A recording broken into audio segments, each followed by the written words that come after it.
I would like to do what Esther does with Abraham. I'd like my own version of this. I really love it. I resonate with it 100%. I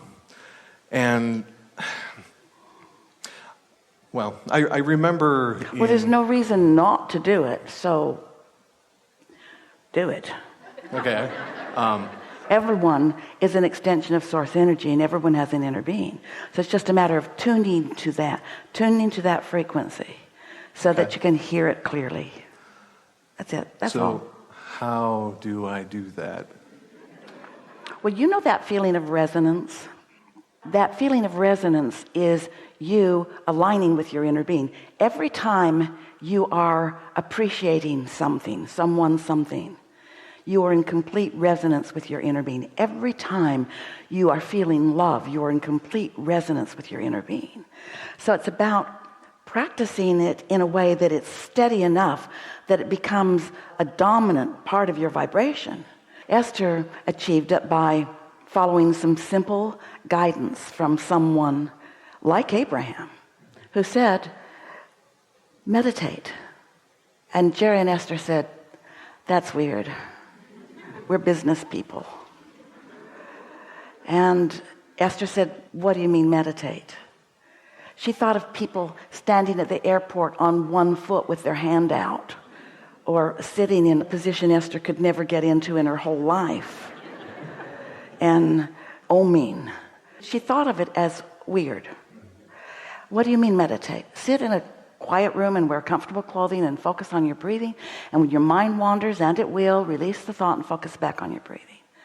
And so they went home to their apartment, put on their bathrobes, sat in wingback chairs with an etagere between them because they were embarrassed to do this weird thing in front of each other.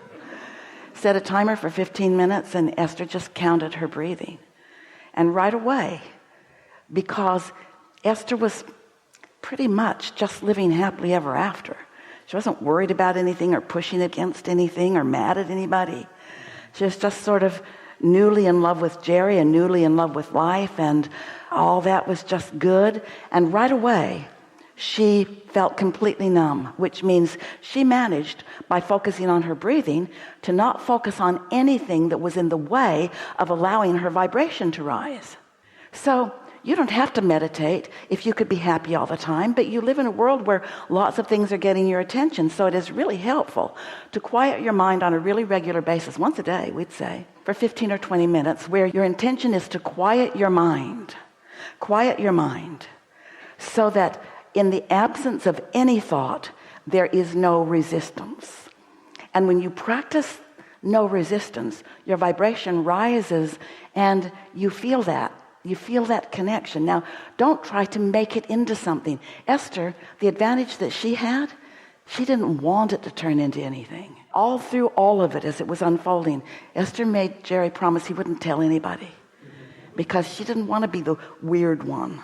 Well, apparently you are looking forward to being a weird one. Yeah. And so, I've always been kind of but weird. don't try to make it happen. Let it happen. See yourself as being called into the energy, not demanding your way in or even asking your way in. And the reason we say it to you that way, 3 steps to the creative process, 3 significant steps. 1 is ask. You're already doing that. 2 is accept that source does the answering. Don't try to figure it out. That's what goes haywire with so many people. They want something, and they're so used to making it happen that in their practiced human behavior, they get in their own way. That's why the quieting of the mind is so helpful. And what the quieting of the mind in this meditation that we're talking about does, it helps you do step 3. It helps you not be in the way, so that what you've asked for and what is being answered, you can feel. And just let it unfold. Don't try to make it happen. Don't put a timeline on it. Just let it happen.